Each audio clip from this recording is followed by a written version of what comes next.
नमस्कार, सत श्री अकाल, आदाब। मैं हूं अन्नू कपूर और आप सभी साहिबान का खैर मकदम करता हूं, स्वागत करता हूं इस महफिल में जिसका नाम है सुहाना सफ़र विद अन्नू कपूर, सिर्फ 92.7 बिग एफएम पर। मेरे प्रणाम स्वीकार करें, वंदन करता हूं, अभिनंदन करता हूं आप सबका। और यहाँ स्टूडियो में मेरे साथ इंदौर के यंगस्टर्स बैठे हुए हैं, तो मुख्तसर सी मुलाकात इनके साथ। जी आपका शुभ नाम क्या है? सुधीर शर्मा मेरा नाम है जी। आप जी, मेरा नाम अमित वाधवा है। अमित जी कहाँ रहते हैं आप? मैं यहाँ गुलाब बाग कॉलोनी में रहता हूँ। गुलाब बाग कॉलोनी। जी, मेरा नाम संजय वर्मा है और मैं यहाँ बॉम्बे हॉस्पिटल के पास ही रहता हूँ। हम राजेश्वरी है और मैं यहाँ खजराना मंदिर के पास गोयल विहार कॉलोनी में रहती हूँ। मैं देखिए, आप स्टूडियो में आए इससे एक बात बिल्कुल पक्की हो जाती है, आप संगीत प्रेमी हैं और आपके चेहरों के एक्सप्रेशन से पहचान सकता हूं मैं कि आप सब लोग ना सिर्फ संगीत प्रेमी हैं, कुछ कुछ गाते भी हैं, गुनगुनाते भी हैं। ऐसे लोगों के लिए तो प्रोग्राम हमने बनाया है। आज की महफिल के कुछ किस्सों की झलक। फिल्मों की शौकीन श्यामा जी को जब पहली बार मौका मिला शूटिंग देखने का, तो इस मौके के साथ उन्हें क्या मिल गया। इसके अलावा आज मैं आपको ये भी बताऊंगा कि कैसे ग्रेट मन्ना डे के नाम पर शुरू हुआ एक मशहूर बंगाली रेस्टोरेंट चेन भोजोहारी मोन्ना। आज मैं आपको उस म्यूजिक डायरेक्टर के बारे में भी बताऊंगा जिसने मजबूरी के अंदर फीमेल कोरस भी गाए, और बताऊंगा कैसे वहीदा रहमान का बोला हुआ एक झूठ हो गया सच।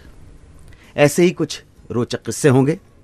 तो आज मैं मुखातिब हूं इंदौर के स्टूडियो से इंदौर वासियों के साथ उस प्रोग्राम में जिसका नाम है सुहाना सफर विद अन्नू कपूर। तो जनाब मेहरबान कदरदान, एक बार फिर आपको याद दिलाना चाहूंगा कि इंदौर के स्टूडियो से इंदौर वासियों के साथ ही मैं अन्नू कपूर आप सबसे मुखातिब हूं इस शो में जिसका नाम है सुहाना सफर विद अन्नू कपूर। आज की महफिल का आगाज श्यामा जी के एक किस्से के साथ। श्यामा जी का नाम तो आपने सुना होगा।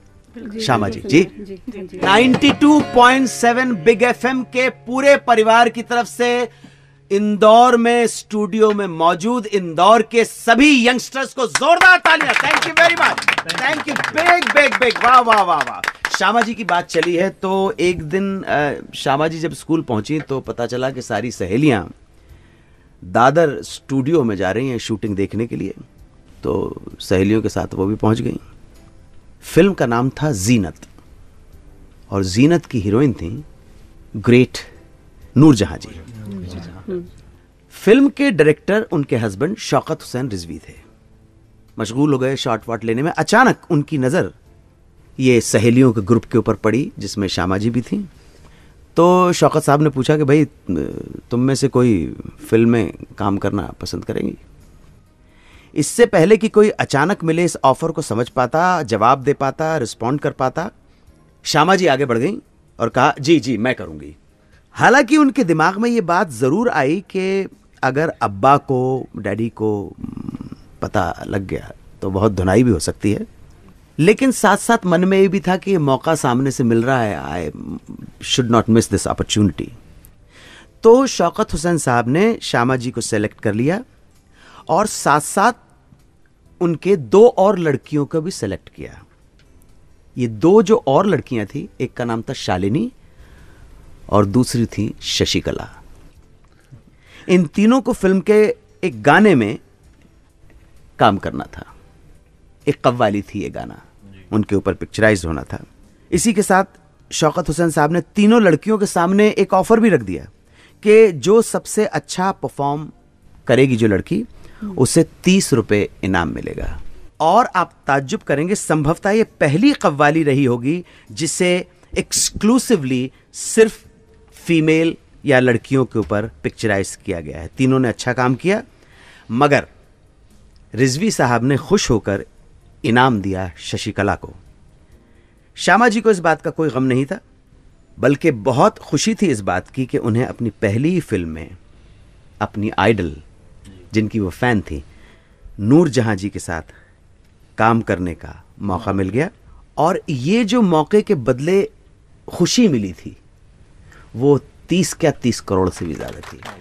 ये किस्सा मैंने सुनाया, आपने, राजेश्वरी ने और बाकी सब लोगों ने इतना खूबसूरत उनका गीत गाया। तो जनाब कैसे मन्ना डे का गाया एक गीत बन गया भारत के एक मशहूर बंगाली रेस्टोरेंट का नाम भोजोहारी मुन्ना। भोजोहारी मुन्ना की एक कहानी सुनाऊंगा वापस आकर। आप सुनते रहें सुहाना सफर विद अन्नू कपूर, सिर्फ 92.7 बिग एफएम पर। 92.7 बिग एफएम पर सुनते रहिए सुहाना सफर विद अन्नू कपूर।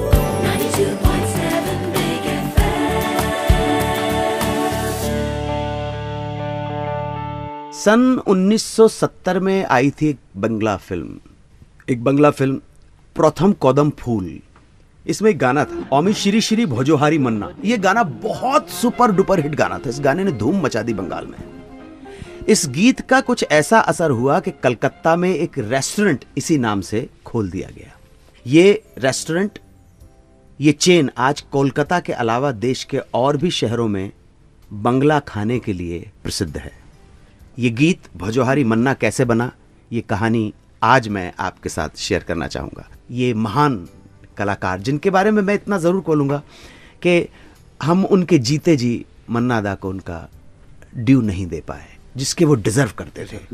बिल्कुल सही, बिल्कुल। खाने पीने की बात चली है तो मेरे को वापस कनेक्ट करना पड़ेगा उस लिंक से कि भोजोहारी मुन्ना जो गाना था ये कैसे बना। मैं आपको दादा के बारे में एक बात बता दूं कि मन्ना डे एक बहुत बढ़िया कुक थे, बहुत खाना बनाने का शौक भी था, और इसी शौक के ऊपर ये गाना लिखा गया है, उनके वजह से लिखा गया है। एक दिन की बात है कि इस गीत के गीतकार, ये भोजोहारी मन्ना की बात चली, इसके गीतकार पुलक बैनर्जी दादा से मिलने घर आए। इत्तेफाक से सुलोचना आंटी, मन्ना दा की पिछले साल उनकी डेथ हो गई, सुलू आंटी, और एक्चुअली आंटी के जाने के बाद दादा पूरी तरह से टूट गए थे। उनको दादा को जानने वाले ये कहते हैं कि आंटी, सुलोचना आंटी मलयालम केरला की थी परंतु इंग्लिश की प्रोफेसर थी, कि आंटी के जाने के 10 महीने तक दादा जिंदा रह कैसे गए, ये ताज्जुब की बात है। बहरहाल जी, इतना प्रेम जुगल जोड़ी यार। तो इत्तेफाक से सुलोचना आंटी घर पे नहीं थी, तो दादा ने कहा मेहमान आए हैं, पुलक बैनर्जी आए तो उनकी खातिरदारी करनी चाहिए। घुस गए किचन में और चिकन बनाने लगे। वो खुशबू इतनी अच्छी आ रही थी कि जो राइटर पुलक बैनर्जी थे वो इतने इंस्पायर हो गए कि उन्होंने कहा कि जब तक ये चिकन बन रहा है तब तक उस चिकन की खुशबू से इंप्रेस होकर उन्होंने गीत लिख डाला। क्या बात है। और खाना जब सर्व किया गया तो उन्होंने दादा को गीत के बोल सुनाए। दादा बहुत खुश हुए और दादा ने कहा मैं ये गाना गाऊंगा, कंपोज करूंगा। तो ऐसा ही हुआ जब सुधीन दास गुप्ता ने इस गीत को सुना और कंपोज किया और गवाया मन्ना दा से। बाद में इस गीत को फिल्माया गया। गुड्डी फिल्म में जो काम किया था, जो समित भंज जो थे ना, गुड्डी फिल्म में जया जी के अपोजिट जो होते हैं ना, जो सौमित्र और तनुजा स्टारर इस फिल्म में गेस्ट रोल में थे। ये फिल्म सुपरहिट हुई थी और इस गीत का अपना अलग ही मुकाम है। तो इस गीत के साथ मन्ना दा का नाम एक फेमस रेस्टोरेंट की चेन से जुड़ गया, भोजोहारी मन्ना। वो गाना भी उनके घर पे ही पुलक बैनर्जी ने लिखा था, गाना भी उन्होंने ही गाया और सुधीन दास गुप्ता ने इस गाने को कंपोज किया था। इस महान गायक के फिल्म जगत को दिए योगदान को नकारा नहीं जा सकता। खराज अकीदत कहते हैं, श्रद्धांजलि के रूप में कहते हैं कि आदमी की ज़बान पे कभी कभी सरस्वती बैठ जाती है और जो भी कहा जाता है वो सच हो जाता है। ऐसा ही हुआ वहीदा रहमान के साथ। मजाक मजाक में उन्होंने एक्सीडेंट की बात कह दी जो रियल लाइफ में भी हो गया। ये किस्सा क्या था, क्या मजाक था, रियलिटी में क्या हुआ, ये सब सुनाऊंगा थोड़ी देर में। आप सुनते रहें सुहाना सफर विद अन्नू कपूर, सिर्फ 92.7 बिग एफएम पर।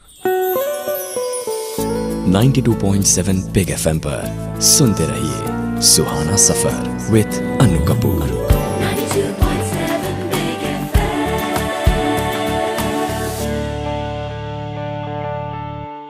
दोस्तों, अब बात करते हैं वहीदा रहमान के जीवन से जुड़े इस किस्से की, जब उन्होंने मजाक में ऐसे कैजुअली जो कहते थे एक्सीडेंट की बात कही और कुछ ही दिनों में वाकई में उनका एक्सीडेंट हो गया। ये वाकया है गुरदत की फिल्म कागज़ के फूल के समय का। हुआ यूं कि इस फिल्म में हीरोइन थी वहीदा रहमान ऑब्वियसली, जिनके साथ फिल्म का एक सीन शूट होना था। सीन कुछ इस तरह का था कार का एक्सीडेंट हो जाता है, उन्हें चोट लग जाती है। तो सीन शूट करने के दौरान चेहरे पर मेकअप करके वो जो फिल्मी ब्लड लगाया गया। इस सीन के ओके होने के बाद वहीदा जी ने परवाह नहीं की और बगैर मेकअप रिमूव किए घर चली जाती है। मेकअप, आप समझ रहे हैं, मेकअप रिमूव नहीं किया और घर पहुंच गई। शायद एक प्रैंक करना चाहती थी, मजाक करना चाहती थी, घर वालों को डराना चाहती थी। वहीदा ने प्लान के हिसाब से घर पहुंचते ही वो अपनी एक्टिंग शुरू कर दी। दर्द और कहानी जी हाँ, दर्द का। और घर वालों से कहा कि उनकी कार का एक्सीडेंट हो गया है, चोटें आई हैं। घर वालों ने कभी सपने में भी नहीं सोचा था कि वो ऐसा मजाक करेंगी। और सभी लोग खून देखकर घबरा गए। उनसे बोले तुम्हें इस तरह अकेले नहीं आना चाहिए था, हमें बुला लिया होता या फिर सीधी डॉक्टर के पास चली जाती, इतनी चोट आई है। वो सीरियसली ले बैठे, उनके कहीं इमेजिनेशन भी नहीं था कि ये सब ड्रामा हो रहा है। वहीदा ने जब देखा कि सभी उनके मजाक को सच समझ बैठे हैं, तो उसके बाद उन्होंने अपने आप को एक्सपोज कर दिया कि भाई मैं तो मजाक कर रही थी। हाँ, वो हंसी, सारे घर वालों को माजरा समझ में आ गया और डांट भी पड़ी उनकी। घर के लोगों ने डांटा, खबरदार इस तरह का गंदा मजाक करने की कोशिश की गई। साहब बात आई गई हो गई, लेकिन वहीदा को यह पता नहीं था कि उनके मजाक में की गई ये बात एक दिन सच हो जाएगी। एक दिन जब वो घर लौट रही थी तो सचमुच कार का एक्सीडेंट हो गया। मामूली चोटें आई थी, खैर थोड़ी सी ड्रेसिंग के बाद सही सलामत घर आ गई। घर आने पर उन्होंने जब सबको बताया कि उनकी कार का एक्सीडेंट हो गया, मगर चिंता की कोई बात नहीं है, तो भेड़िया आया। सही में आ गया। तो पहले तो किसी को विश्वास ही नहीं हुआ, मगर बाद में हकीकत सबके सामने आ गई। अपने एक इंटरव्यू में इस घटना को याद करते हुए वहीदा जी बताती हैं कि इस घटना के बाद उन्होंने कसम खा ली कि वो इस तरह का मजाक कभी नहीं करेंगी, क्योंकि पता नहीं कब वक्त उनके साथ क्या हंसी सितम कर जाए। फिल्म शोले के दौरान धर्मेंद्र ने हेमा मालिनी को पटाने के लिए क्या क्या पापड़ बेले। आप हमारे साथ जुड़े रहें, ये पटने पटाने का किस्सा सुनाऊंगा थोड़ी देर में लौटकर। तब तक आप सुनते रहें सुहाना सफर विद अन्नू कपूर, सिर्फ 92.7 बिग एफएम पर। 92.7 बिग एफएम पर सुनते रहिए सुहाना सफर विद अन्नू कपूर।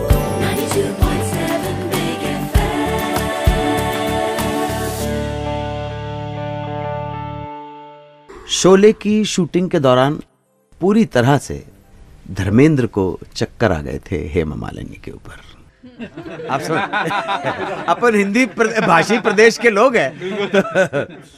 और पूरी तरह से हेमा मालिनी की खूबसूरती, उनकी सुंदरता में जकड़ गए थे, लट्टू हो गए। जी बिल्कुल, पूरी तरह से लट्टू, बजरबट्टू।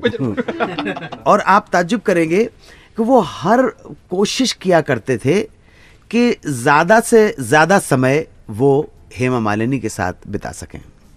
जब भी शोले की शूटिंग के दौरान कोई रोमांटिक सीन होता तो कोई ना कोई ऐसा पैतरा अपनाते जिससे शॉट डिले हो जाए, ज्यादा हो जाए। रीटेक।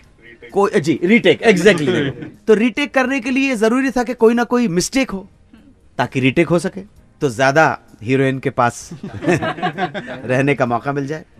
किस्सा सुनिए, शोले पर लिखी एक किताब से निकालकर यह किस्सा सुना रहा हूं। एक बार शूटिंग के दौरान धर्म और हेमा के बीच एक शॉट फिल्माया जाना था, तो धर्म ने लाइट बॉय को, लाइटमैन को पैसे दिए और कहा, देख जानबूझकर गलती कर देना। और इसके लिए उन्होंने सीक्रेट कोड भी बना लिखा था। कोड ये था कि जब धर्मेंद्र, कोड सुनिएगा, कोड ये था कि जब धर्मेंद्र अपने कान को खींचेंगे तो लाइटमैन को गलती करनी थी।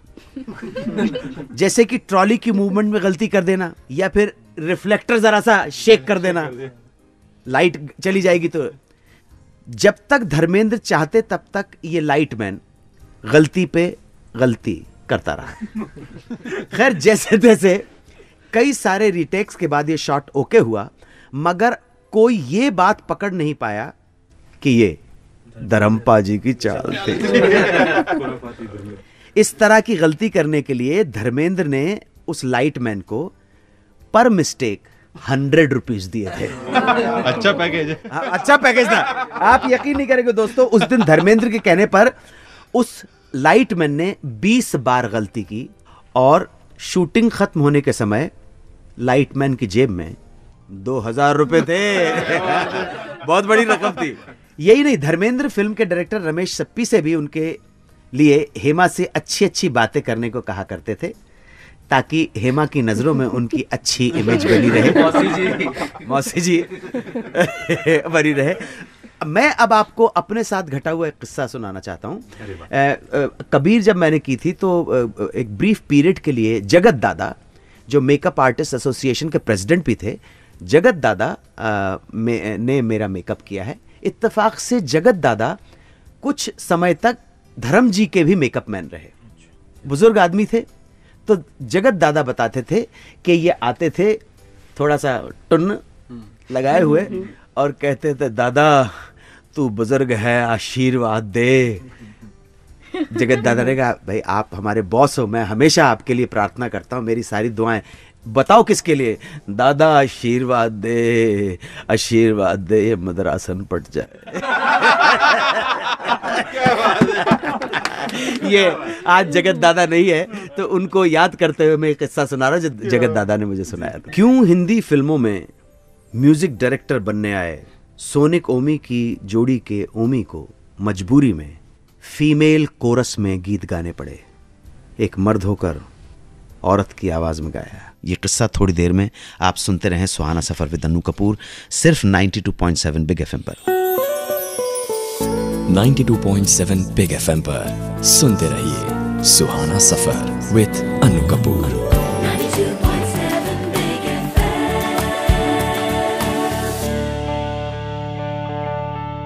बात सोनिक ओमी की चाचा भतीजे की ये बेहतरीन जोड़ी संगीत की दुनिया में अपना नाम रोशन करने का सपना लिए 1949 में बॉम्बे आई थी। सोनिक उस वक्त कुछ 21 बरस के थे और उनके भतीजे ओमी 10 बरस के। सोनिक जी ब्लाइंड थे और इस अनजान शहर में उनका सहारा था उनका भतीजा ओमी। लेकिन दुर्भाग्यवश कुछ ही समय के बाद ओमी की तबीयत बहुत ख़राब होने की वजह से उन्हें अपने गांव वापस लौटना पड़ा। सोनिक ने इस दौरान बॉम्बे में अकेले ही संघर्ष किया। सिंगर बनना चाहते थे, स्ट्रगल जारी था और जो भी मौका मिल रहा था उससे गुजारा चलाना थोड़ा मुश्किल था। और फिर 1954 में ओमी अपने चाचा का साथ देने और फिर से एक नई इनिंग शुरू करने आ गए बॉम्बे। दोनों रहा करते थे बॉम्बे का जो आउटर स्कर्ट्स है ठाणे डिस्ट्रिक्ट। तंगी के दिनों में बॉम्बे के स्टूडियो तक आना अपने आप में एक बहुत बड़ा संघर्ष था। लोकल ट्रेन में सफ़र करने के लिए भी दोनों के पास पैसे नहीं हुआ करते थे और रिस्क लेकर विदाउट टिकट लोकल ट्रेन में ट्रैवल किया करते थे। एक दिन दोनों काम ढूंढने एक म्यूजिक डायरेक्टर से मिलने पहुंचे रिकॉर्डिंग स्टूडियो। हमेशा की तरह जवाब नेगेटिव था, लेकिन ओमी की आवाज़ सुनकर उस म्यूजिक डायरेक्टर ने यह ज़रूर कहा कि अगर तुम चाहो तो फीमेल कोरस में गाना गा सकते हो। 15 साल का ओमी जी थे, आवाज़ थोड़ी सी बारीक थी, बच्चों की है ना, टीनेजर्स की बारीक आवाज़ थी, तो वो मेल आवाज़ की जो पुख्तगी होती है वो नहीं थी, बल्कि वो फीमेल। हाँ जी जी। ये ऑफ़र सुनकर धक्का तो बहुत लगा, मगर बाद में हालात का ख्याल आया और उन्होंने इस प्रस्ताव को स्वीकार कर लिया। अपने एक इंटरव्यू में ओमी जी ने खुद इस बात को स्वीकार किया है कि तंगहाली के उन दिनों में ना चाहने के बावजूद उन्हें यह ऑफ़र एक्सेप्ट करना पड़ा। लेकिन दिन अच्छे आने थे, हार नहीं मानी और इसी का परिणाम उन्हें मिला 1966 की फिल्म, जहां चाचा भतीजे ने म्यूज़िक दिया। म्यूज़िक लोगों ने बहुत पसंद किया। फिल्म का नाम था दिल ने फिर याद किया। प्रोग्राम के आखिरी भाग में एक्टर विनोद खन्ना की एक फिल्म में अरुणा ईरानी को डांस नंबर समझाने वाला विनोद का भाई निकला। 25 साल पहले उनके स्कूल के दिनों का प्यार। इसके पीछे की कहानी क्या है बताऊंगा वापस आकर। आप सुनते रहें सुहाना सफर विद अन्नू कपूर, सिर्फ 92.7 बिग एफएम पर। 92.7 बिग एफएम पर सुनते रहिए सुहाना सफर विद अन्नू कपूर।